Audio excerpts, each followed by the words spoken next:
Chapter 11. Soaring Strength, A Spy's Infiltration. You are listening at novelfull.audio.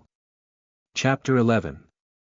Soaring Strength, A Spy's Infiltration. Notes: the tanto is a short sword, designed primarily as a stabbing weapon, but the edge can be used for slashing as well. A few days later. Late at night, silence reigns supreme. Uchiha Tonen sat under the eaves, maintaining a steady tempo in forming hand signs. His pace was neither fast nor slow, and his eyes were closed as he devoted all his attention to sense the chakra flow. Finally, he completed making the last hand sign. He looked at his right hand and spread open the 5 fingers. Crackle, crackle, crackle. Electric sparks appeared on his fingertips as if sharp needles had sprouted from the fingernails. Is this chakra transformation? It's a pity these lightning needles can't be used as projectile weapons, Tonen muttered and stopped the technique. Lightning style, lightning needle didn't have many hand signs. As long as his spiritual power increased a little, and he became familiar with the chakra flow, he could use it without making any signs. This move was a good choice to trap people. While talking and laughing with his prey, he could inadvertently poke them with the lightning needle. Since lightning-attributed chakra could numb the body, the prey wouldn't immediately feel the pain, and hence wouldn't scream. Before one could react, coupled with lightning style, ground travel, the opponent would be completely paralyzed. That's not bad at all. Tonen had grasped several ninjutsu techniques by now. Fire style consisted of Great Fireball technique, Phoenix Sage Fire technique, and Phoenix Sage Nail Crimson technique. Lightning style comprised ground travel and lightning needle. And genjutsu included hell viewing technique and mirror heaven and earth change. There was also hypnosis that came along with the Sharingan. As for his chakra, the amount was comparable to a special jonin, but the concrete level of the spiritual power was unknown. Despite this, his current strength gave him a sense of security. In the past few days, Tonen had also trained a few more pigeons. The ninja beasts were high maintenance, mainly because their special feed was expensive. Tonen was a very insecure person. He placed great importance on the lookout ninja beasts, and therefore, he bought their efficiency and loyalty with the most expensive feed. Even though the ninja beast like the white pigeon didn't eat much, the living expenses left by his parents were used up completely. If it weren't for Sarutobi Hiruzen often delivering food to him, perhaps, Tonen could only go to the forest to hunt wild beasts to fill his stomach. He wondered when his parents' death compensation would arrive. Tonen looked up at the sky, got up, and went back to his room to rest. Just when he had entered the bedroom and prepared to turn off the lights though, he suddenly paused and a 3 tomo appeared in his eyes. I hope the person didn't come for me. Tonen left the lights on, picked up his Will of Fire summary, and began reading out loud. Meanwhile, in the forest outside the Uchiha clan, a Konoha ninja wearing a standard Chunin uniform pushed aside a thick clump of grass and stealthily raised his head. I hope the Uchiha clan didn't arrange for that person to live in the clan's central area. He looked at the small courtyard at the edge of the clan's territory. The house in the courtyard was lit up with dim light, and a hazy figure reflected on the window. It should be that room. It's already so late and he's still not asleep yet. Why is this genius working so hard? This Chunin was called Inoue Shinoda. His real identity though was a Kiri spy assigned to infiltrate Konoha just after the First War ended. During the Second War, Shinoda passed only inconsequential information and had not received any new espionage mission. Ever since the war between Konoha and Kiri was nearing its end, the latter was planning to carry out assassinations, specifically targeting Konoha's geniuses. Among them, a Jonin spy had gone to Kakashi's house, and Shinoda was arranged to assassinate Tonen, which should be easier comparatively. After all, Kakashi's father was Konoha's White Fang, and his child was very likely to be guarded by an Umbu. Tonen was different. He was from the Uchiha clan, and it was very unlikely for an Umbu to come to the clan's territory. Most of the guardian ninjas of the clan were focused on the central area. The howls of wild beasts resounded in the forest on and off. It would terrify most people, but it made a Chunin like Shinoda feel at ease. He carefully observed for a while and made sure there was no human presence nearby. Only then, he laid down his guard. Jumping out from his hiding place, he turned into a black shadow, and stealthily advanced towards Tonan's residence. However, unknown to him, each of his actions had long fallen into the eyes of a white pigeon perched on a branch behind him. That pigeon quietly stood, using thick leaves to cover its figure. Only its ice-cold and serene Sharingan was visible. Adhere ninja principle and resolutely implement the will of fire with Sandaime-sama as the center, closely follow Sandaime-sama's steps. Shinoda lay on the roof, listening to the slightly high-pitched voice coming from the room, and couldn't help but sneer in his heart. Another pitiful little thing brainwashed by the will of fire. Without delaying further, he slowly drew out his tanto, jumped down the roof, and gently landed on the floor. The movement was fluid and precise. With a hideous grin on his face, he walked to the door and pushed it open. This place was far away from the central area of the Uchiha clan. Even if there was noise, the clan's ninjas wouldn't be able to arrive here in time. In his eyes, Tonan was a student, who had just entered the ninja academy. So what if he awakened the 3-Tomo Sharingan, that was just empty potential? He was not even a genin right now. Just 3 basic taijutsu should be enough to end him. At this moment, Shinoda was already imagining the horrified look on Tonan's face when he stabbed the tanto in him. The moment the door was pushed open, the bedroom's lights suddenly went out. The entire room fell into darkness and the reading also ceased abruptly. As expected of a genius. This fellow is alert, but in the face of absolute strength, it's still a dead end.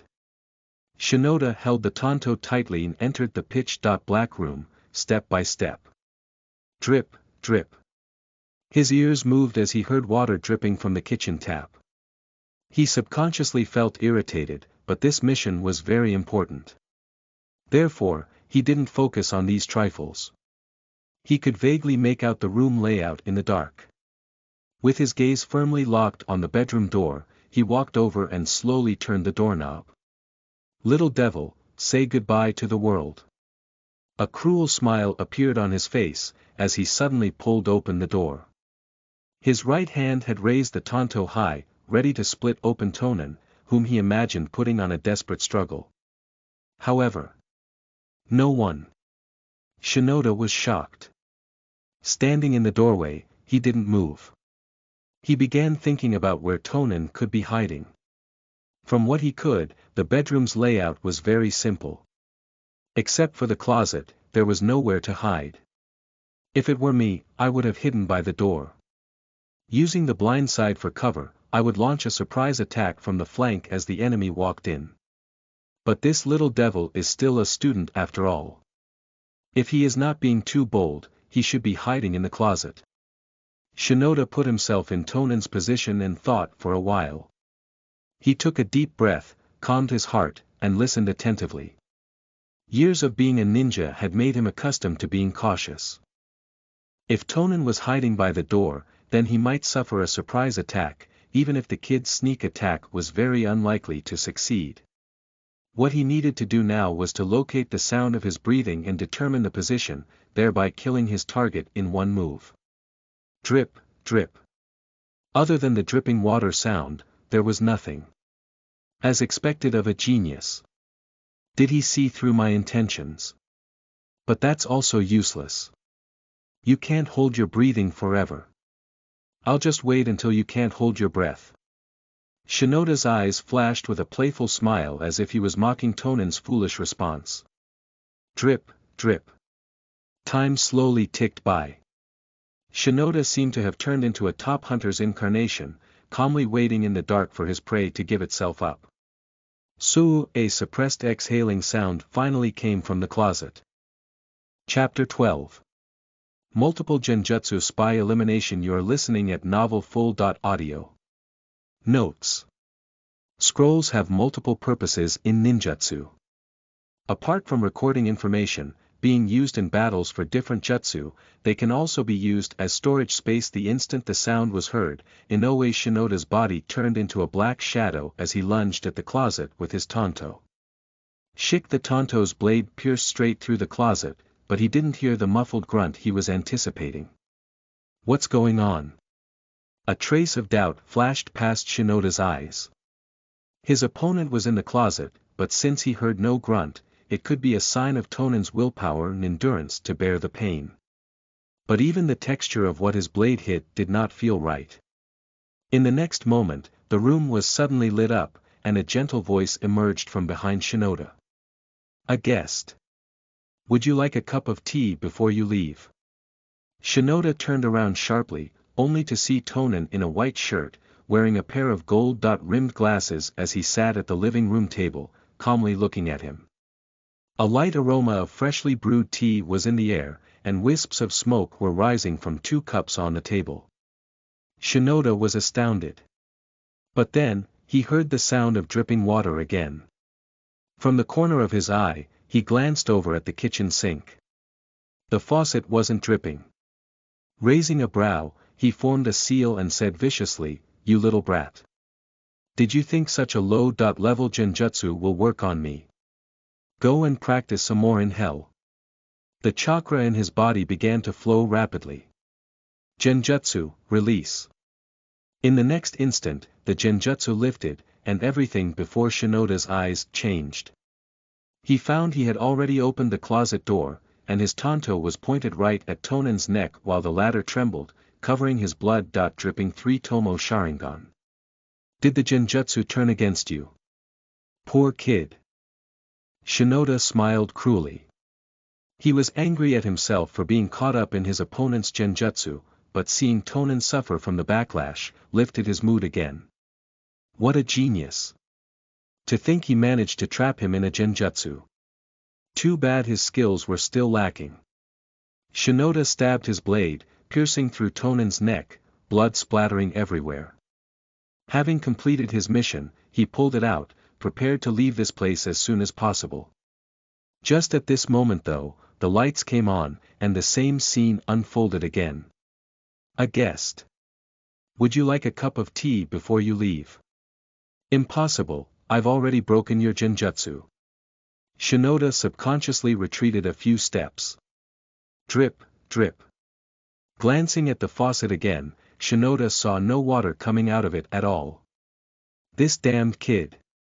He actually managed to endure the illusion's backlash and trap me in his genjutsu again. And he must have done it just as I was about to kill him.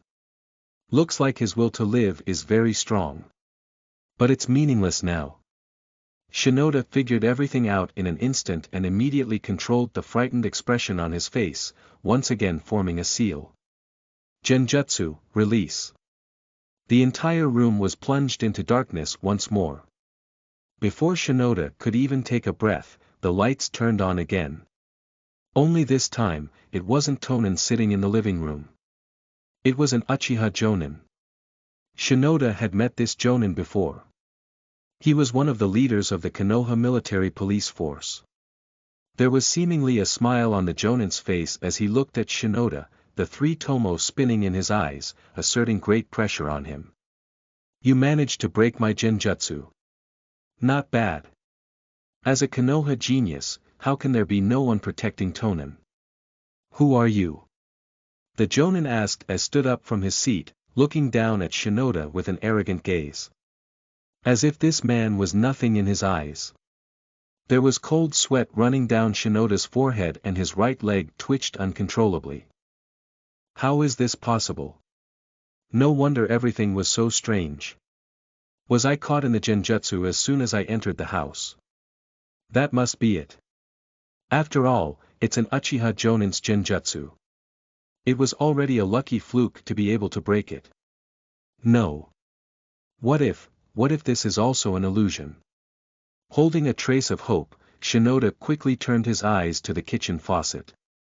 It was dripping. Drip, drip. This wasn't an illusion. Shinoda tightened his grip on his tanto, eyes darting left and right, desperately looking for an opening to escape. The Jonin gently raised his hand but abruptly put it down again. He raised a brow and said, "Looks like I don't have to lift a finger. Someone's already here for you." Shinoda was stunned by his words, and an alarming possibility came to his mind. No, could it be the Umbu? Several masked ninjas suddenly appeared beside Shinoda, and in a cold voice, one of them said, "Inoue Shinoda. Kiri spy.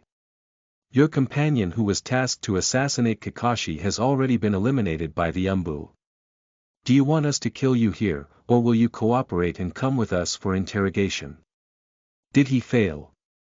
As expected, a hint of desolation showed in Shinoda's eyes.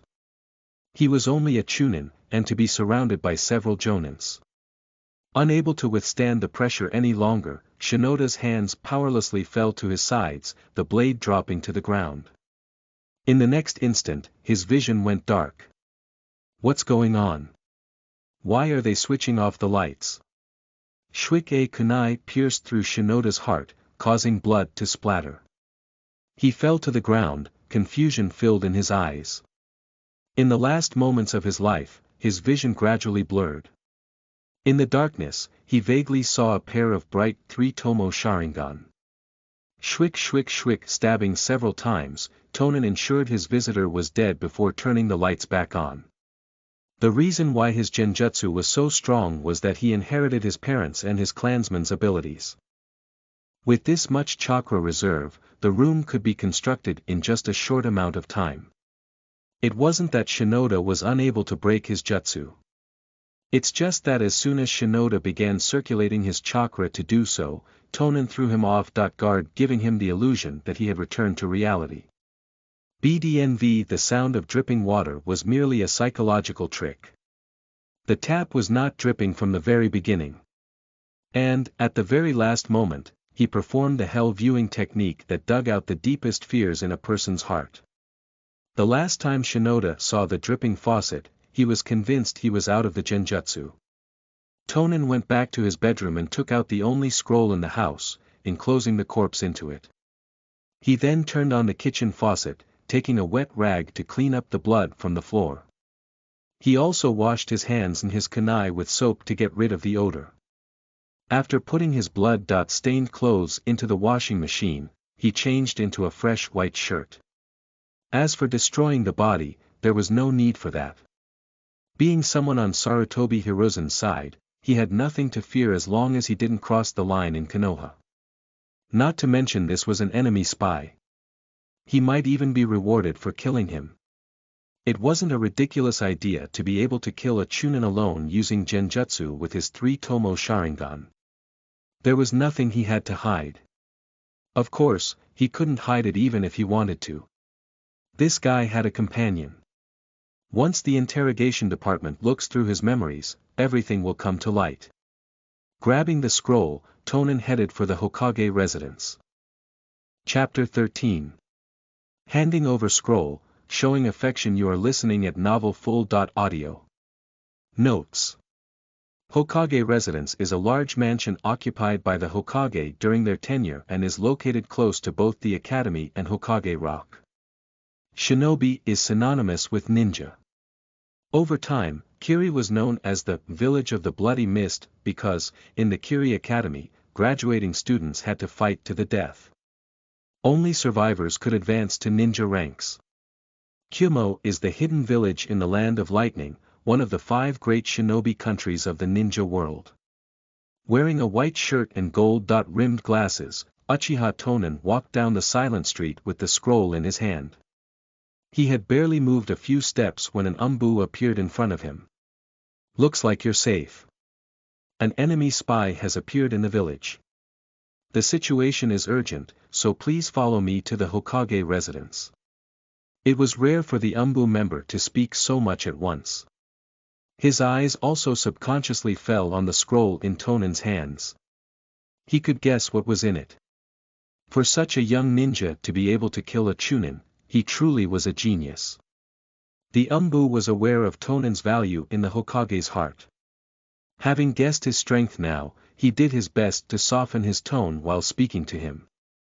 Dnov Tonen nodded and responded with a serious expression, I happen to be looking for Sandame. Sama as well. I'll be troubling you, then. He gave the Umbu a deep and polite bow. Matched with how he was dressed, Tonen's appearance was courteous. One couldn't help but have a good impression of him. The Umbu nodded, and coming to Tonen's side, he grabbed his shoulders before leaving with the body flicker technique. At the Hokage's office, Sarutobi Hiruzen's brows were locked into a tight frown. With a pipe hanging off his lips, he paced about the room anxiously. Every so often, his gaze would drift towards the crystal ball in the room, that was showing the situation at Tonen's home.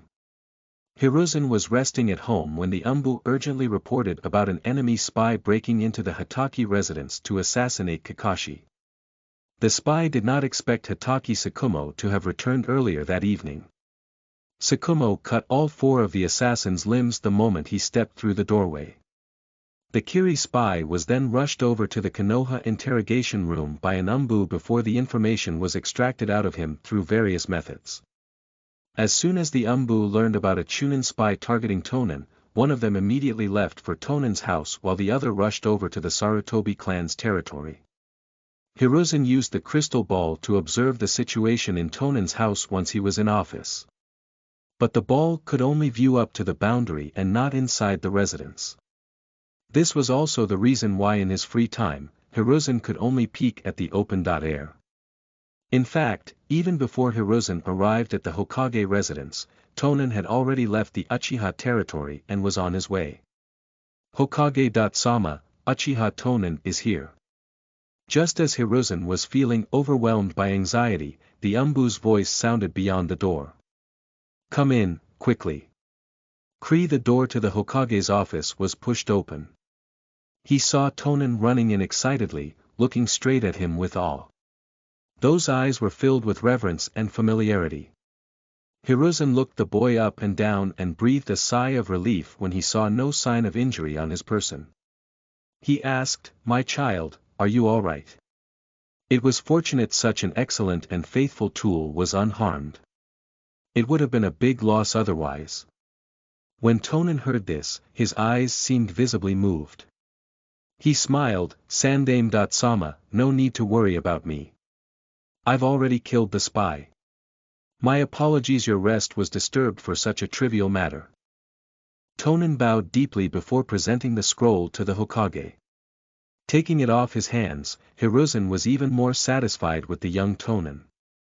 He had unlocked his Sharingan's 3rd tomo only a short while ago and could already kill off a Chunin by himself without prior preparation.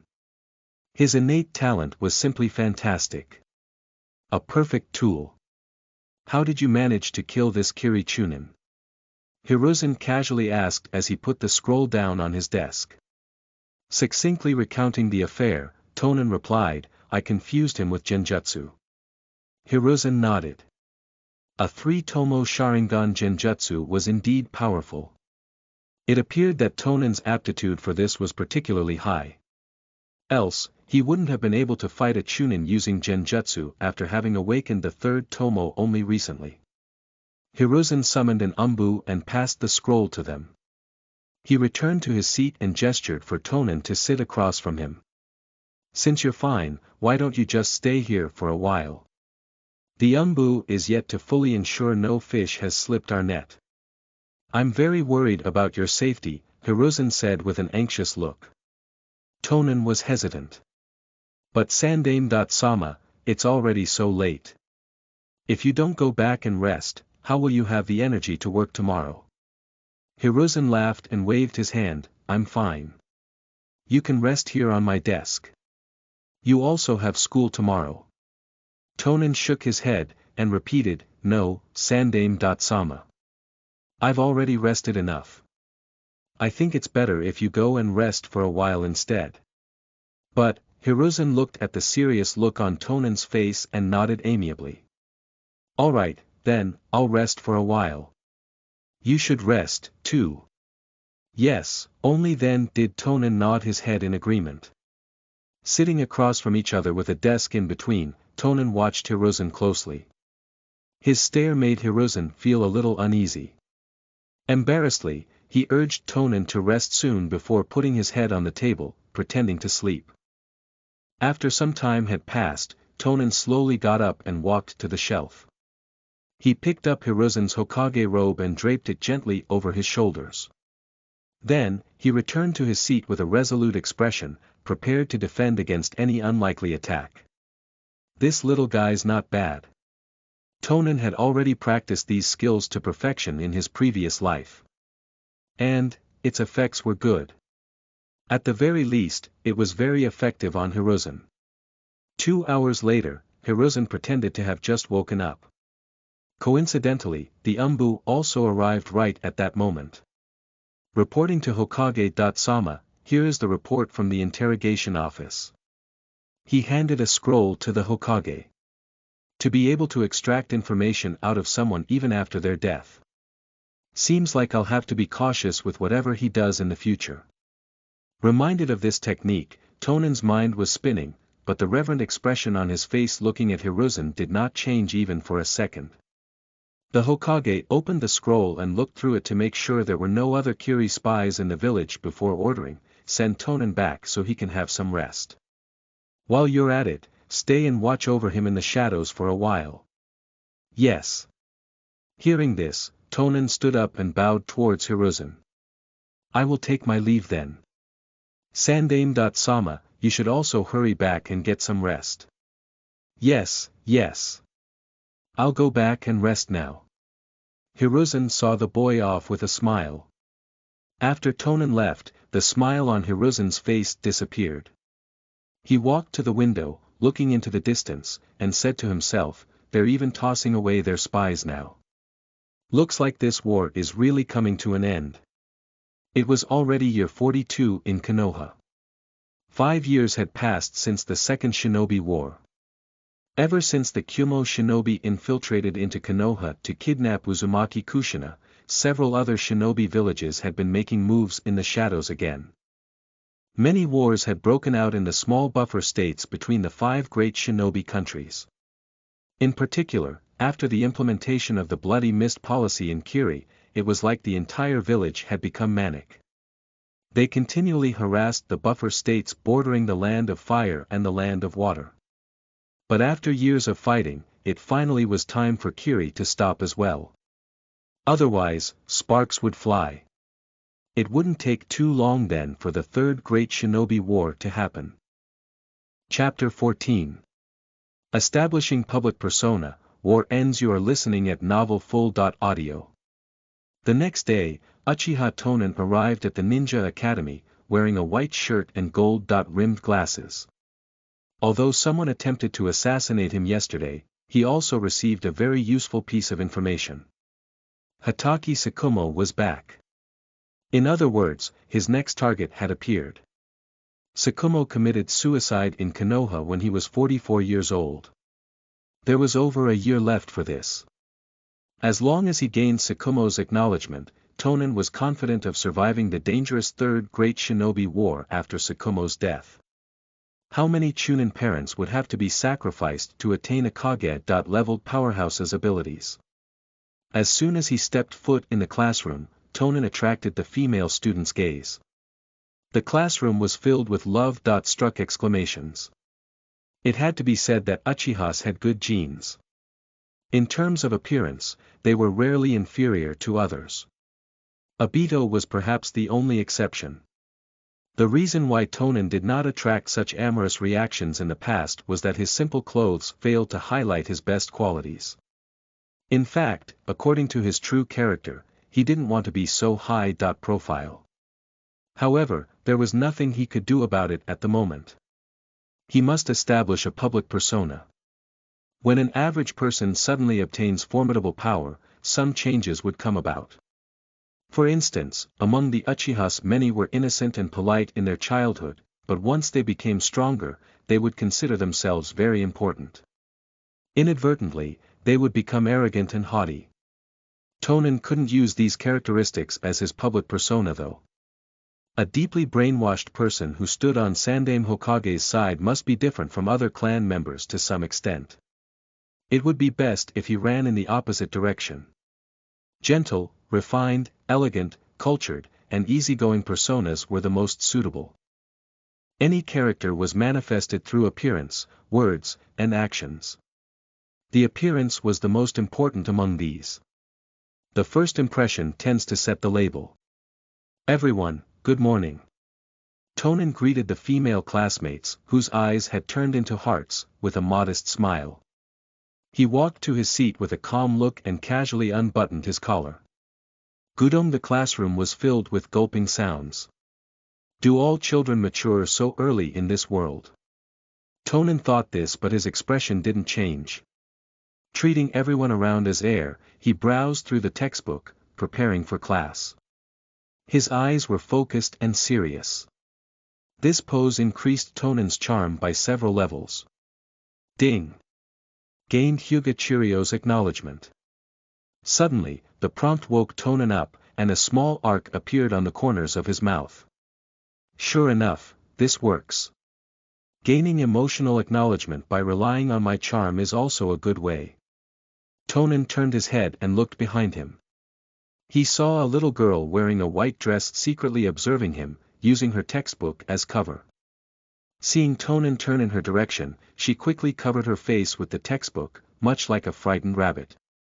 He's looking, he seems to be smiling at me. Tonen sized up the nervous Chirio, and then retracted his gaze. Hyuga Chirio. There is no such name in my memory. She's either a short-lived person or she got married after growing up and stopped working as a ninja. But then again, most of the people here should have died in the Third Great Shinobi War. Bvec Tonen remembered the war's cruelty in the original work. Konoha was beaten to the doorstep, and as long as one was a ninja, they would be dragged to the battlefield to be cannon fodder. There are still a few years left. I hope you all will learn more ninjutsu and cultivate chakra before you die. Tonen had such thoughts. At this time, a white pigeon flew over from the horizon and landed on his desk. Tonen gently caressed its head, and the pigeon rubbed its head against Tonen's hand as if it was enjoying it. Under the sunlight, the scene looked very warm. Small animals like to get close to Tonen. He's so gentle. I used to think that he was also stupid like Obito, but I didn't expect him to be so virtuous. The girls huddled and chatted in whispers. Ding! Gained Matsushima Mai's acknowledgement. Ding! Gained Uchiha Mina's acknowledgement. Ding! Gained Inazuka Gabi's acknowledgement. Ding! Gained Aburame Kiid's acknowledgement. Tonen heard the system's prompts and glanced at them. Maybe I can become a scumbag. If I create my harem and give birth to a bunch of Uchiha cubs, my children would naturally acknowledge me. Then I can train them well and pinch them to death. Cough, cough, even a tiger doesn't eat its cubs. That's too inhumane. Besides, time is pressing. Even the Fourth Great Shinobi War is just 20 or so years away. And I'm 6 years old right now. Even if I got married and had kids at 10, my children will still be too young to be useful by then. Tonen discarded these unrealistic thoughts. He gently patted the pigeon's head, which then flapped its wings and flew away. Did the Umbu come to take my diary again? Hiruzen, a person like you who peeks into others' personal lives will not meet a good end. At this moment, Yumano Naoto walked into the classroom. All students hastily returned to their seats and sat properly. Looking excited, Naoto said, I have a piece of good news for everyone. The war between Konoha and Kiri is over. And to celebrate the peace, the academy has decided to give everyone 3 days off. That's great. It's a vacation. We can go to play. Also, the remains of the deceased heroes have been brought back from the front lines. They will be buried in the morning, the day after tomorrow. While speaking, Naoto's gaze moved towards Tonen. At this moment, the latter had put on a perfect taciturn look, as if he was inwardly sad. Their names will be etched on the memorial stone to be revered by later generations. Konoha will never forget them. Naoto's tone was solemn. He took a deep breath, trying to smile at the extremely excited students below, and said, "Therefore, there are no classes today. Let's go to play. Yuta, wait for me. Kakashi, do you want to burn your youth with me?" "No thanks." Kakashi simply declined Mato-gai's invitation, got up, and walked towards the classroom door. As he passed by Tonen, his steps slowed down and he said lightly, "Do you want to practice with me?" Tonen raised his head and gave Kakashi a lonely look. He took a deep breath, smiled, and said, "Of course, I would want to. Father and mother wanted me to become an outstanding ninja. I'll try my best to catch up to you." The corners of Kakashi's mouth that were hidden behind the mask slightly rose, but he pretended to be his lazy, careless self. Walking away, he said, "I hope you have gotten stronger to some extent." In Kakashi's view, although Tonen had awakened 3 Tomo Sharingan, he was still not his opponent. This was because Tonen kept losing intentionally during several training matches. Only if he kept losing to Kakashi, he would have reason to visit his house every day. After all, if he could beat Kakashi every time and still wanted to go over to his house daily, that wouldn't be exchanging pointers for training. That would be showing off strength and bullying others. Chapter 15. Mourning Parents' Death, Heart-Wrenching Act. You are listening at novelfull.audio. Chapter 15, Mourning Parents' Death, Heart-Wrenching Act. Notes. Byakugan, literally meaning white eye, is one of the 3 great visual jutsu, the others being Sharingan and Rinnegan. 2 days later, the frontline combatants returned. The first thing they did was bury those who died. Under Sarutobi Hiruzen's leadership, the Uchiha clan members accounted for 1/3 of the dead in the war with Kiri. The remaining casualties comprised various support and a large number of cannon fodder shinobi. The bodies of the fallen were covered with white cloth and placed on the turf. Their relatives came to bid their final farewells. "Father, don't go. Brother, rest in peace. I'll take good care of your wife." Heart-rending cries rang out all around. Tonen tied a white cloth around his forehead and knelt in front of Kotura and Nanako's remains, a dim expression on his face. The key to a crying scene was not the tears, but convincing others that you were suffering in agonizing grief. Howling and mourning wouldn't make you stand out. Sadness must be presented with calmness, and then complemented by contrasting expressions at the right moments. Noel and Tonen placed the cups he prepared in front of Kotura and Nanako's bodies. Sake and tea were poured into the cups respectively. The tea was brewed strong, and the sake he chose was the most fragrant kind. In an instant, the aroma of the sake and tea filled the air, drawing people's attention. "Father dear, you had a sharp tongue, but I knew you had a soft heart. You never spoke a single kind word to me, but I knew you gave up a lot for my sake." Tonen looked at the remains of his parents, and as happy memories passed through his eyes, he said in a calm voice, "I was so nervous on the shinobi entrance exam day. You had a cold face and told me I was worthless. You told me not to disgrace you and the clan. But I knew that you were more nervous than me, your palms were covered in sweat. The sun was so strong that day. I was taking the exam in the classroom but you stood outside waiting for me the whole time. When I told you I'd passed, all you said was, 'Not bad.' But you drank 3 jars of sake that night when you would usually drink just 1 cup. You said that ninja must stay sober at all times, but you got drunk that day. My grades were always bad, and you would reprimand me every day. But you would also lead me by the hand to teach me how to refine chakra and throw kunai. Work was already hard on you, but you still stayed up late with me. You told me that ninja improve strength in danger, so you were just setting an example for a worthless son like me. You gave up your secure position in the police force and chose to fight on the front lines. You said that you would teach me the Phoenix Sage fire technique if my skills weren't the worst by the time you returned." Speaking up to this point, a stiff smile spread across Tonen's face as he said senselessly, Now, not only have I unlocked the 3 Tomo, but I also secretly learned the Phoenix Sage fire technique, so that I could surprise you when you returned. By this point, Tonan's voice became hoarse. He was holding back his grief, yet he kept smiling on the surface. Tears spilled from the corners of his eyes.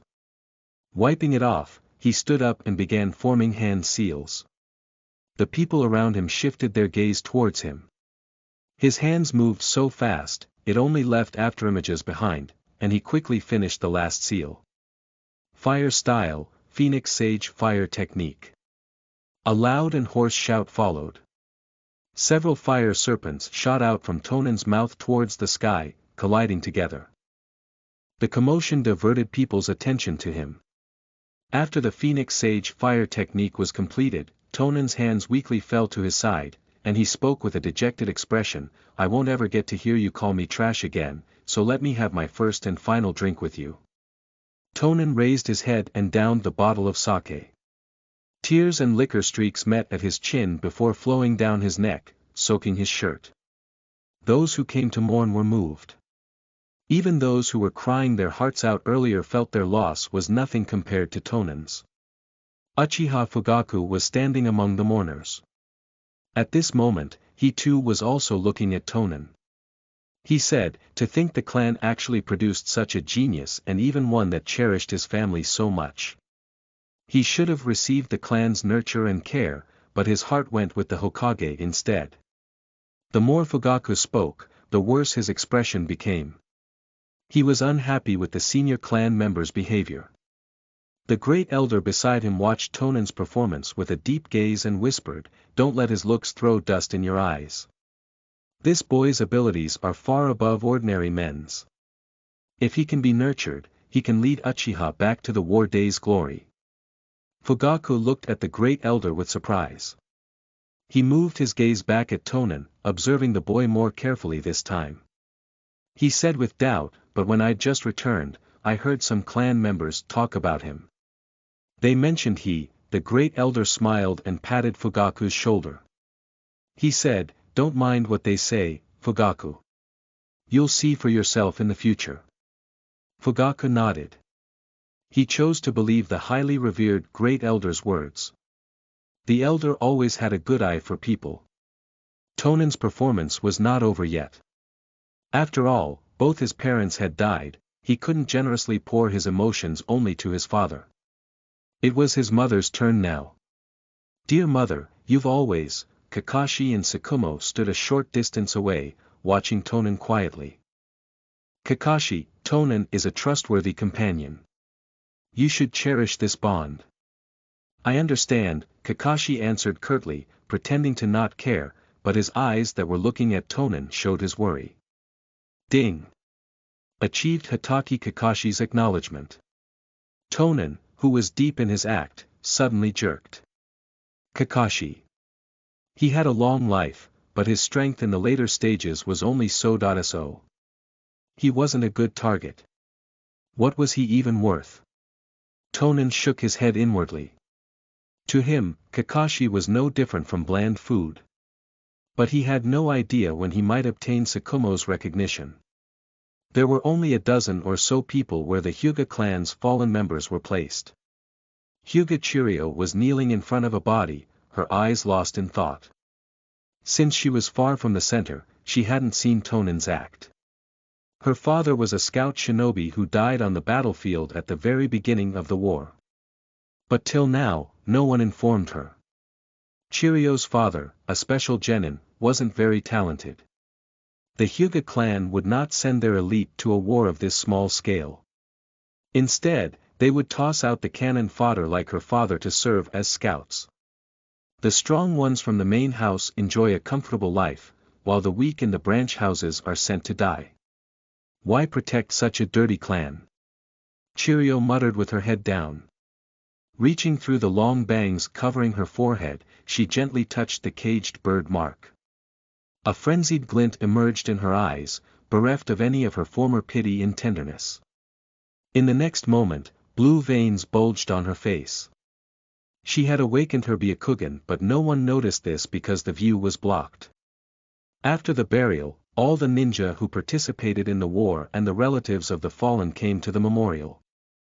Hiruzen, dressed in his Hokage cloak, began his condolence speech. Where leaves flutter, embers keep on burning. Everyone had long become sick of this speech, but for their status' sake, they could only bow their heads in silence. Halfway through the speech, Hiruzen suddenly switched to a new subject. 3 Hokage have existed in Konoha since its founding. The will of fire has also changed according to the changing times. To sum it up, the core idea of the will of fire remains the same, but the focus for each era evolves. I've summarized the focus of these 3 eras. The focus of the first generation will of fire was unity. Tonen, who was standing at the back behind the Uchiha clan, watched Hiruzen with excitement and admiration as the man spoke eloquently on the stage. The contents of Hiruzen's speech came from Tonen's diary. Not only were the main points copied, but even the minor details were plagiarized. Even so, the people gradually became absorbed in his speech. Chapter 16. Upright Refusal, Practicing Sword Technique. You are listening at novelfull.audio. Notes. Kamui is a space-time ninjutsu that can be used with the Mangekyo Sharingan. The speech continued until evening. For the whole duration, Uchiha Tonen's emotional control was satisfactory. He was fairly successful in setting up the desired public persona. This was also because Tonen's parents did not have any close friends. If they did, seeing his performance right now, they would have acknowledged him immediately. Thinking about this, Tonen could only secretly disapprove of them. Poor strength and even worse relationships, they truly were failures in life. The next day, Tonen dressed in a white shirt and gold-rimmed glasses and came to Kakashi's house early in the morning. Even from a distance, through the white pigeon ninja beast, he had seen Kakashi standing at the doorway, looking towards the intersection. However, when he appeared, Kakashi pretended to be sleepy, glanced casually at him, and then stared at the rising sun. As if the newly rising sun was the most beautiful thing, asking to be treated me his closest partner. If the story's trajectory didn't change, Kakashi attained the Kamui Sharingan, and then died in Nagato, also known as Pain, launched a surprise attack on Konoha. Wouldn't that give me, Kamui was a good technique. It could greatly improve Tonen's life-saving ability. Looking at it this way, Tonen thought Kakashi was not so worthless after all. He looked at Kakashi with a warm gaze, and a small smile appeared on his face. Kakashi saw Tonen looking at him affectionately from the corner of his eye. The corners of his mouth hidden behind the mask unconsciously rose as well, but his tone was indifferent as he said, "You came so early." Tonen retracted his smile. Under the sunlight, he looked very gentle as he said, "At my parents' graves yesterday, I took an oath to work hard and become their pride. And father taught me that an upright person does what he says." Kakashi nodded and led Tonen to the courtyard. Pointing at Tonen's gold-rimmed glasses, like he was making idle conversation, he asked, "I've been meaning to ask you, is something wrong with your eyes? Why are you wearing glasses?" Tonen pushed his glasses up with his 2 fingers and explained, "I've been reading and summarizing concepts and knowledge of the 3 Hokage. Sama every night. And perhaps, the lighting in my home is too dim, my eyes have become a little short-sighted." Kakashi frowned a little hearing this and asked, "Does it affect you?" His words were full of undisguised concern. Tonen smiled, and said, "In a battle, it doesn't matter much. As soon as I activate the Sharingan, the short-sightedness disappears." "Thank you for your concern, Kakashi." Kakashi's eyebrows loosened. Realizing he broke his nonchalant character right now, he turned to the other side, and said, "I was not concerned about you." A light breeze accompanied a tintinnabulation coming from the wind chime under the eaves. Tonen-kun is here. Hatake Sakumo was wearing baggy casual clothes with a tanto hanging on his waist. He sat cross-legged in front of the door and greeted Tonen with a smile. Tonen quickly placed his hands on his knees, bowed deeply, and respectfully said, "White Fang. Sama, I'm extremely sorry to disturb your rest so early in the morning. Tsukumo put on no airs. He waved his hand and said, I'm not disturbed at all, I'm very happy that you've become Kakashi's partner. I also want to thank you for urging Kakashi to train when I wasn't home. Tsukumo noticed that Tonen was staring at his Tonto. Tonen. Do you like sword techniques? I understand them just a little, Tonen said, adjusting his glasses. Tsukumo took off the short sword, stroked it, and said, if you like, I can teach you the Hataki-style sword technique.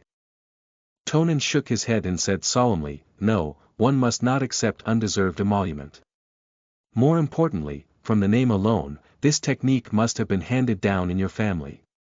I don't think it should be shared with an outsider like me. Hearing Tonen's righteous answer, Tsukumo appreciated the kid's personality even more, and said, you are very talented, and you have such a good relationship with Kakashi. I don't mind passing this technique to you. After you learn this, combining it with your Sharingan's dynamic vision, you will definitely become much stronger. Tonen, however, firmly shook his head again and refused, I'm sincerely grateful for your kind thoughts but I still can't accept it. As an Uchiha, I already possess the Sharingan. I should focus on developing dojutsu, which is the most suitable training path for me. He was not only able to resist the allure of the Hataki-style sword technique, but also discern a clear path for himself. What a good child. Kakashi is lucky to have such a partner. Tsukumo liked Tonen more and more, and he compromised, I won't teach you the quintessence of the technique, but just some basic sword skills. Then you can practice better with Kakashi. This will help improve his sword techniques as well. What do you think? All this while, Kakashi was also looking at Tonen. This was a person he acknowledged. Although this technique was precious, it obviously couldn't compare to Tonen's place in his heart. Kakashi didn't mind Tonen learning his family's trademark technique. He even wanted to do more to improve Tonen's strength to some extent.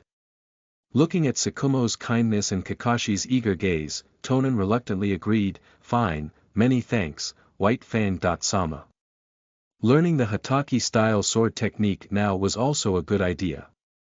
After Tsukumo's death, he could freely use it without arousing anyone's suspicion. Of course, by that time, he might be better at the technique than Tsukumo himself.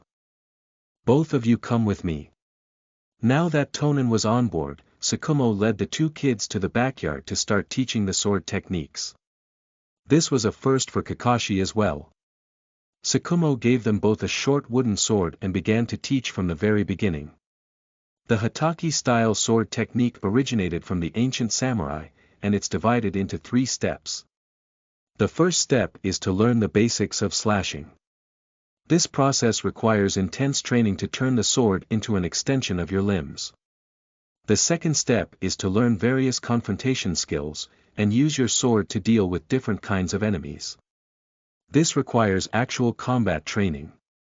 The third step is the quintessence of this technique, using chakra to strengthen the sword. Tsukumo was in the process of explaining when Tonen interrupted him and solemnly said, White Fang-sama, you don't need to tell me about the third step. Please teach it to Kakashi when you are alone. Tsukumo paused, nodded, and said, all right. What an upright young fellow. He showed a hint of admiration when looking at Tonen. Let's look at how to slash first. In the future, you two need to continuously repeat this action until it turns into instinct. Tsukumo demonstrated slashing the wooden stake. Tonen had already activated the Sharingan and captured his movements. Tsukumo caught a glimpse of the rapidly moving Tomo in Tonen's eyes, and couldn't help praising it in his heart. Sharingan is truly a powerful dojutsu, at least, in terms of learning basic things, Tonen was far ahead of his peers. Chapter 17. Sharing Goodwill, bumping into Mina. You are listening at novelfull.audio. Uchiha Tonen returned exhausted after a day of practicing sword techniques at the Hataki household. Just as soon as he reached outside the clan's territory, he saw Yumano Naoto standing at the road outside, waiting for him. Tonen. Naoto waved at him, and explained while handing him an envelope, "This is the death benefit from the village, as well as a bonus for taking out a spy. Hokage-sama has been very busy, so he asked me to bring this to you instead." Tonen accepted the envelope and bowed to Naoto without even looking at him. "Sorry for troubling you to come all this way, Naoto-sensei." Naoto scratched his head and gave his student a warm smile. "Don't worry, it's no trouble at all.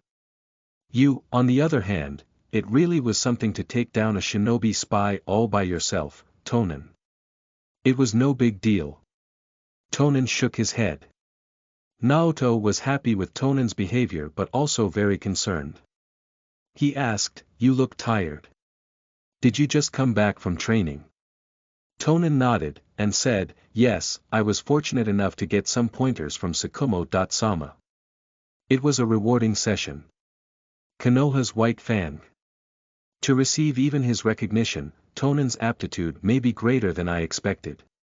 At this thought, Naoto added, "It's good to work hard, but you must also remember to relax. I won't hold you any longer. Go and rest, I'll see you at the academy tomorrow." "Thank you, Naoto-sensei. Goodbye." Naoto turned and left. After walking down half a block, he turned around and saw Tonen still standing at the same spot, seeing him off. He couldn't help but feel touched. "I never thought I'd get to teach such a talented student with such a fine character. You should go back now," Naoto shouted from a distance. But Tonen did not respond. He just smiled at him. Once Naoto was out of sight, he finally went into the clan grounds. Uchiha guards were patrolling the perimeter. They all nodded their heads kindly when they saw Tonen, and he returned the gesture with a smile. No matter which world one was in, that was just how things go. As soon as he returned home, Tonen saw the Great Elder standing at his courtyard's entrance. He had clearly been waiting there for long. "Tonen. You're back," the Great Elder greeted Tonen first. With both hands on his knees, Tonen bowed respectfully to him, and said, "Greetings, Great Elder." The Great Elder waved his hand with a smile and shoved a thick envelope into Tonen's hand. "We're all family. There's no need for formalities. I'm here today to hand you the pension for your parents' demise and your living expenses for this month." Tonen covertly squeezed the envelope. The Great Elder's generosity was much thicker than Sarutobi Hiruzen's. Then, with a puzzled expression, he asked, "But hasn't Hokage-sama handed out the compensation already?" The Great Elder shot him a meaningful look. "Hokage-sama represents the village but the Uchiha clan treats our clan members equally. Now that you're orphaned, you'll receive an appropriate amount of living expenses each month. If you face any problems, you can come to either me or the clan leader. Clan members are family. We will do our utmost to help as best as we can." After saying this, he patted Tonen's shoulder, and without any further explanations or actions, he turned around and left. This was a clever move. At least it was, in most cases. For Tonen, though, who had seen the ways of the world, it was too naive. This was the trick to giving a gift. Once your goodwill was received, it needed time to ferment. If you stayed around and spoke meaninglessly, people would know you had ulterior motives. Once Tonen returned home, he took the money out of both envelopes and put it into the safe. It seemed like he had become hot property. The compensation Hiruzen gave him was already way over the limit. There was no way the amount could be this high for 2 mere genin and for killing a spy. The Great Elder was even more generous, giving almost twice that of what Hiruzen did. Tonen guessed the Great Elder did not initially plan this much. He must have noticed Naoto outside the clan's territory, and gauging by the envelope's thickness, he must have guessed the approximate amount and then doubled his compensation. This worked well for Tonen. For the death of 2 genin parents, the compensation he received was equal to 2 jonin. Now that he had the money, he could raise a few more white pigeon ninja beasts. Until the Third Shinobi World War began, he wouldn't have to worry about running out of money. The next day, Tonen went out as usual and headed to the academy. But before he could leave the clan grounds, he bumped into a classmate. Uchiha Mina. Mina looked at him in surprise, and greeted, Tonen.kun, what a coincidence. Yes, what a coincidence, Tonen said, as a gentle smile appeared on his face. The two of them walked to the academy side by side. Mina didn't know Tonen was aware this was no coincidence. He had seen the sneaky way she had been lingering around this road with his white pigeons. But he continued with the charade. After all, there was a high probability she would become ration for him in the future. He should show care to his rations. Tonen was reminded that Mina wasn't the only classmate he had. If he didn't manage to get Hitaki Sakumo's acknowledgement, then he would be left in a dangerous position. These provisions might play a key role then. Especially Mina. For a small timer who'd never even been heard of in the previous timeline, she was basically set up for death. And she was an Uchiha. If she could become stronger, then. If he did it right, and if he were lucky, then he might be able to get her to awaken a 3-tomo Sharingan. That would help him with his Manjikyu. Tonen's eyes lit up as he looked towards Mina. She was looking ahead but was in fact stealing glances at him. When she saw Tonen looking at her, she couldn't help her heart from racing. Tonen.kun, what's wrong? As soon as the question left her lips, she immediately wanted to slap herself. How could I ask him that? Won't he feel embarrassed? What if he just started liking me? Wouldn't he stop if I asked him that? You're different from the other clan members, Mina. An old veteran like Tonen had thicker skin than ordinary people, so, of course, he was not embarrassed. Really? What's different about me?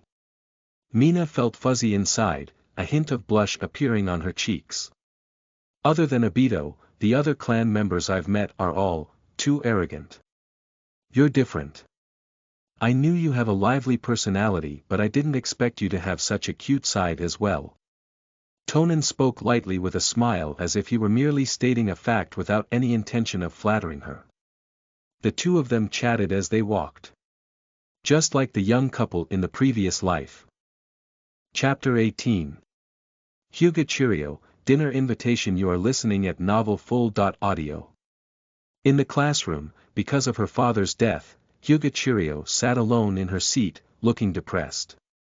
There were several male classmates gathered at one side, playing boisterously, who would often peek at Chirio. These boys' puppy love was secretive but obvious. In these students' impressions, Chirio was gentle and delicate, a temperament that stimulated the young boy's protective desire. Although she was sitting on her desk, feeling at a loss, her eyes often glanced towards the classroom door.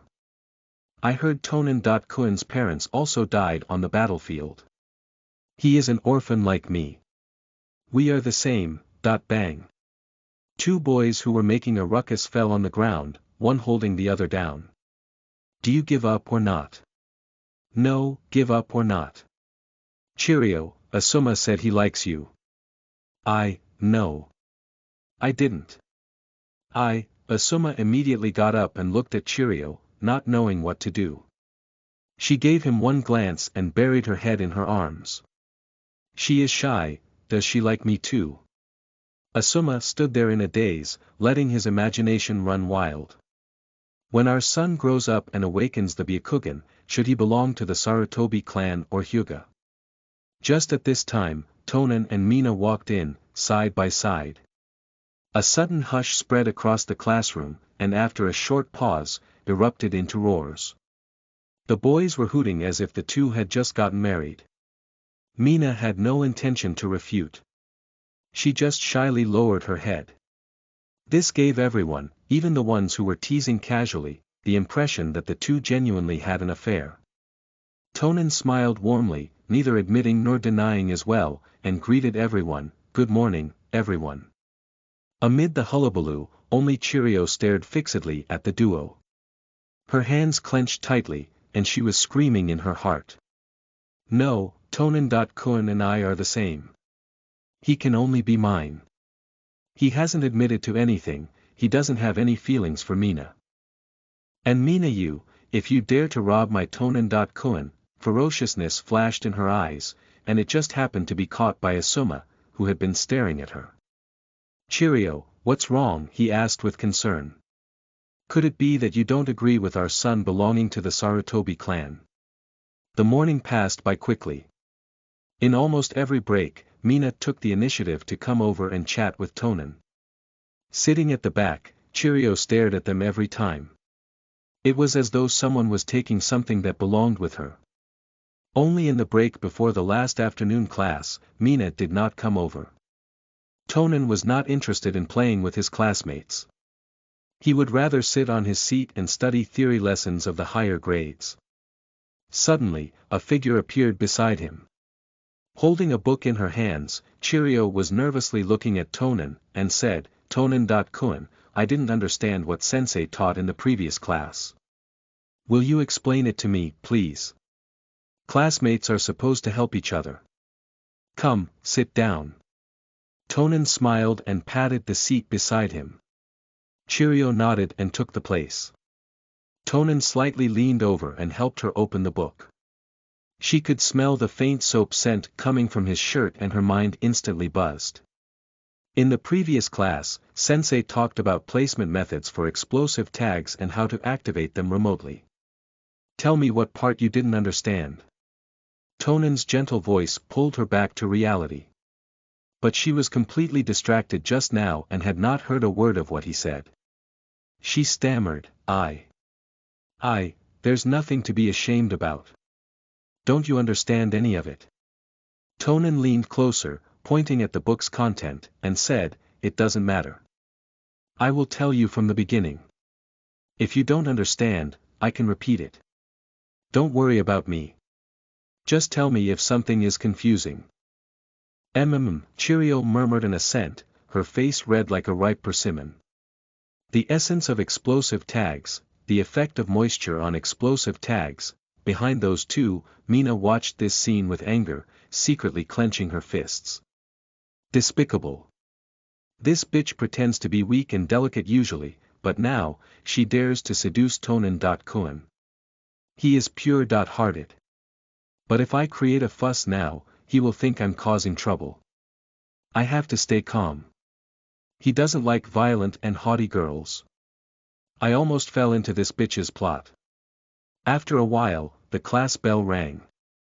Tonen turned his head slightly and said to Cheerio, the last class is starting soon. I can only teach you tomorrow now. Cheerio looked at Tonen star-like bright eyes.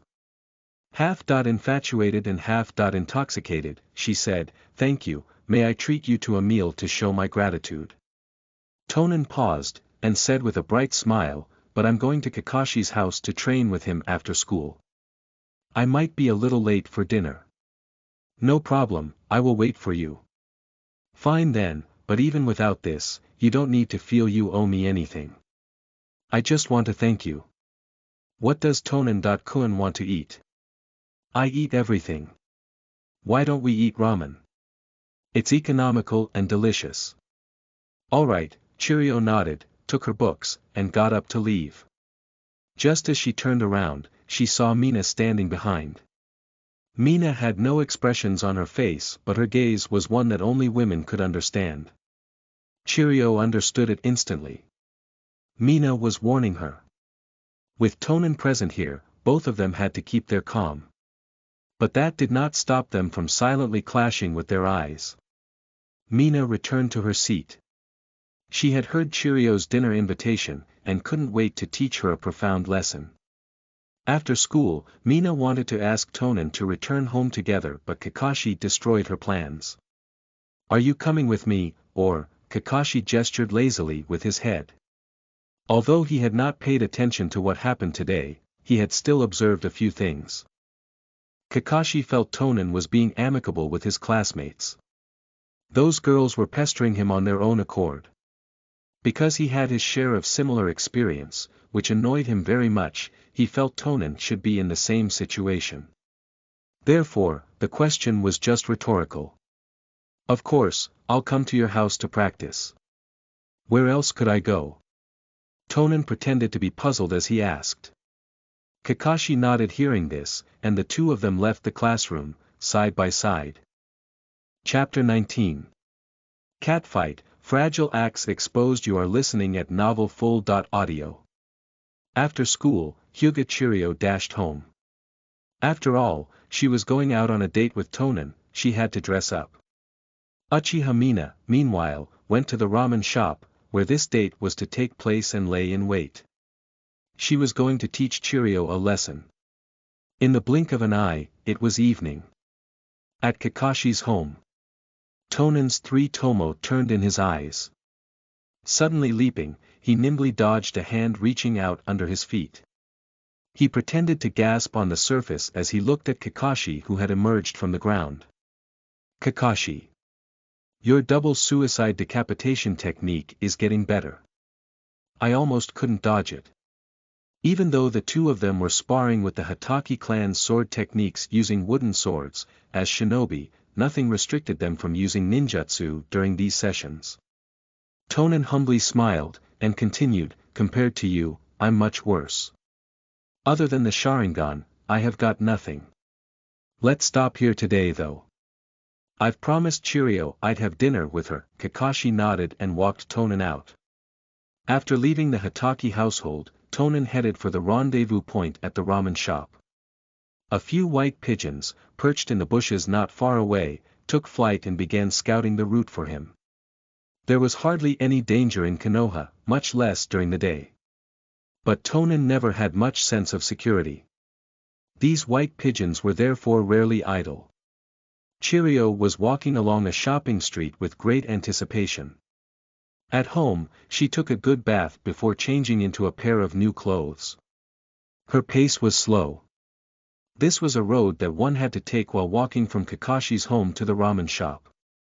She could run into Tonen here. As a girl, if she went to the ramen shop too early and waited alone, people might gossip about her. The best way is to enter the shop together with Tonen. These were her thoughts.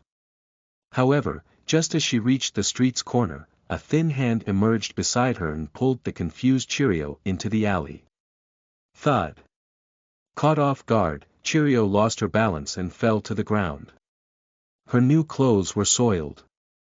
While she turned an annoyed gaze at her approacher, a kunai was pointed at her neck. When she finally saw her attacker, it was Mina. What are you doing? Chirio furiously asked her. Stay away from Tonen. Chirio was about to snap at her when she thought of something. Tonen should be arriving here. He might pass by this alley any second. Then. In the next instant, Chirio put away her anger and meekly said. How can you do this? We're classmates. Put that disgusting look away. Only Tonen. Is pure enough to be deceived by this. A mere Hyuga bitch like you thinks you can seduce an Uchiha genius. Who gave you that confidence? Why don't you take a good look at yourself? You are going too far. You really think I won't dare to kill you? Mina pressed the kunai in her hand, just a little more pressure would pierce Chirio's skin. A white pigeon just happened to fly overhead right then. By this time, Tonen had arrived at the street's corner. He stopped in place. Through the shared vision with the white pigeon, he could see everything happening inside the alley. Were his two rations getting jealous of each other? He stroked his chin and began wondering whether he should go and save the day. Hyuga Chirio, Uchiha Mina. Byakugan, Sharingan. There seems to be no way of fusing the Sharingan with the Byakugan, so Chirio wasn't very useful. On the other hand, if Mina were nurtured, there was no saying she wouldn't be able to awaken her 3 tomo before the Third Great Shinobi War. Then, she can become a tribute to his power. Since Chirio wasn't useful, then who cares? It doesn't matter if she died. After making his decision, Tonen turned around and walked towards another road, taking a detour to the ramen shop. Meanwhile in the alley, faced with Mina's threat, Chirio cowered like a little kitten being bullied. Mina, I just wanted to thank Tonen. For helping me with my homework. I don't have any other thoughts about him, Chirio insisted, wiping her tears. Mina frowned and put her kunai away. Was I overthinking it? Is this bitch faking? Does such an innocent and gentle person really exist in this world? Even though Mina was convinced that Chirio was feigning innocence, what was the point of her continuing the act under such a situation? Fine. Promise me that you won't ever speak to Tonen.kun again. Mina's voice was laced with threat. After all, she had true Uchiha blood in her veins. Even though she was female, her personality was not very different from her clan members. She acted docile in front of Tonen, but when it came to the same sex, she retained her intimidating character. Chirio timidly raised her head to look at the sky, then at the entrance of the alleyway. Tonen.kun has still not passed by. Does that mean he took another route? The frail look in Chirio's eyes disappeared as she slowly stood up. Why are you getting up? Answer me. In the next instant. Bam! Chirio's palm hit Mina right in the chest, slamming her into the wall. Mina felt a sharp pain where she was hit, but her chakra pathways were blocked with the attack, completely restraining her. Her kunai also dropped to the ground during the impact. She raised her head with an incredulous look at Chirio, who was slowly approaching her. How could you possibly? Mina saw the coldness in Chirio's eyes, the veins around which were bulging, as she crouched down to pick up the kunai. Holding the kunai backward, she pressed the tip of the blade against Mina's chin. Moving closer to her ear, she said in a cold voice, Tonen. Kun is mine. If you dare have any funny thoughts about him, I'll kill you. Chirio released the kunai, letting it fall to the ground. After patting the dust off her body, she left the alley. Inside the ramen shop, Tonen was at his seat, observing the situation in the alley. To be honest, he knew that both Mina and Chirio liked him, so they were likely to put on an act in front of him. But he didn't expect Chirio to be this good at acting. He always thought that she was like Hinata. However, sure enough, the prettier the woman, the better they are at fooling others, Tonen muttered to himself. He was determined to be warier around women of this world in the future. Since she was able to fool him, he had to go back and review the essential spy disguise techniques. Tonen.kun, sorry for being late. Chirio jogged to the ramen shop and stopped by Tonen's side, panting. Anyone who didn't know what just happened would think that her flushed cheeks were cute. Don't worry about it, I just arrived here myself. You should sit down and catch your breath. Tonen stood up like a gentleman and put his hands on Chirio's shoulders, helping her to the seat. Then he sat down next to her, lifted the pitcher, and leaned slightly closer to her to pour water in her cup. Then, he thoughtfully said, don't rush to eat after a strenuous run. You should calm down with some water first. Tonen.kun, Chirio looked at Tonen with stars in her eyes. This was no act, but a genuine expression of affection. You're mine. You can only belong to me. The waiter at the ramen shop came over and asked, what would you like to order? Tonen turned his head around and asked in a magnetic voice, Chirio, what do you want to eat?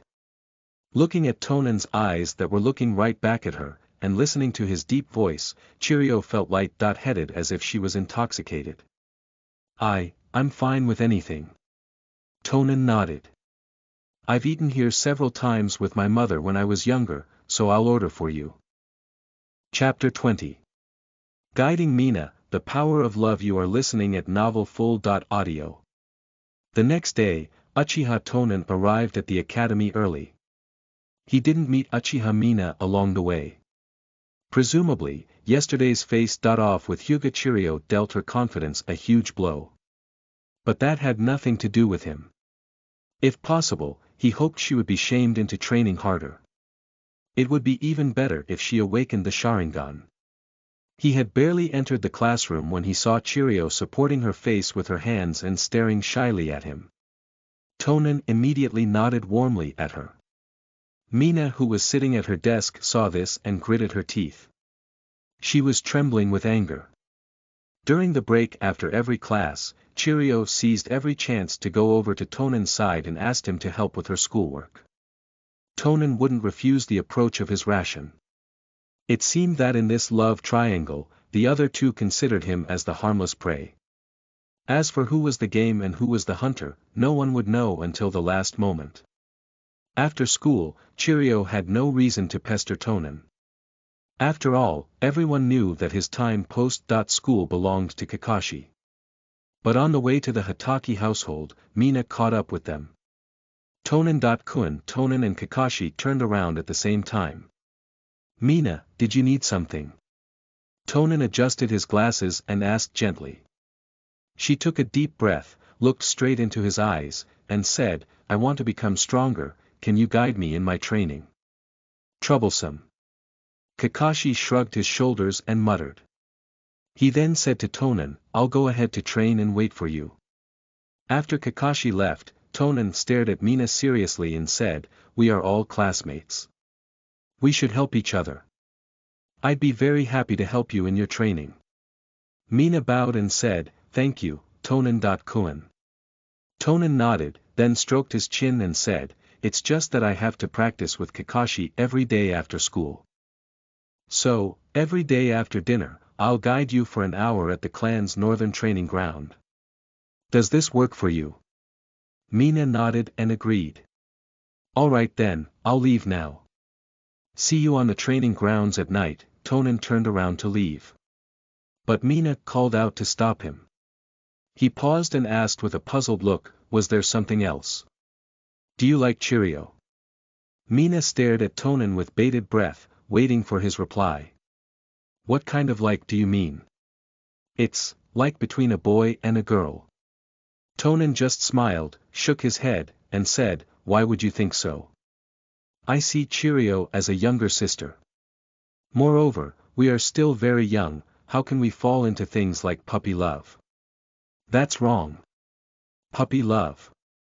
Mina was dumbfounded for a moment. This was the first time she heard anyone use this expression. After all, the average life expectancy in the ninja world was short. Many got married and had kids in their teens. Wasn't falling in love before marriage the usual way? And they were already 6 years old. After this year, they would be 7 years old. They were not 3-year-old kids anymore.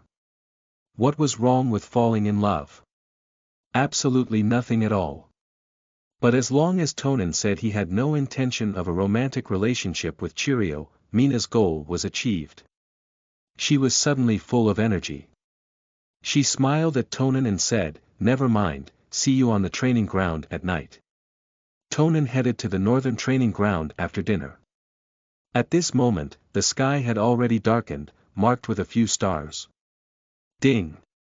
Mina was already here, practicing with her kunai. Seeing Tonen, she looked overjoyed. "Tonen, you are here." Tonen glanced at the kunai target, nodded at Mina, and said, "Mina, you are very diligent. But I just saw your kunai throwing movement, and it's not up to the mark. Come, let me teach you. You should do it like this." Tonen's lessons started with pressing and groping her body to adjust her posture. "You shouldn't use your arm to throw a kunai, use your wrist. Yes, bent a little here. When training, use your waist to help control the strength of your body. Come, bend your waist a little more, bend over a little." Feeling Tonen's hands wandering over her, helping her adjust her posture, Mina's face was blushing. She bit her lip and said, "Tonen. Tonen looked at her with innocent eyes, and asked, "What's wrong? Is it too difficult?" Hearing Tonen's magnetic voice, Mina swallowed a mouthful of saliva, shook her head, and said, "No, thank you. Don't mention it, I'm just doing what I'm supposed to do." Tonen smiled warmly and continued to help Mina. "Retract your belly. Slightly part your thighs." There was no one around, the sky was dark. And a young boy and girl were alone here. Mina couldn't concentrate at all. The result was that even after Tonen sincerely helped her, she continuously missed the target. An hour later, the two people sat on the grass, side by side. Tonen looked at Mina apologetically and said, "I'm sorry, Mina.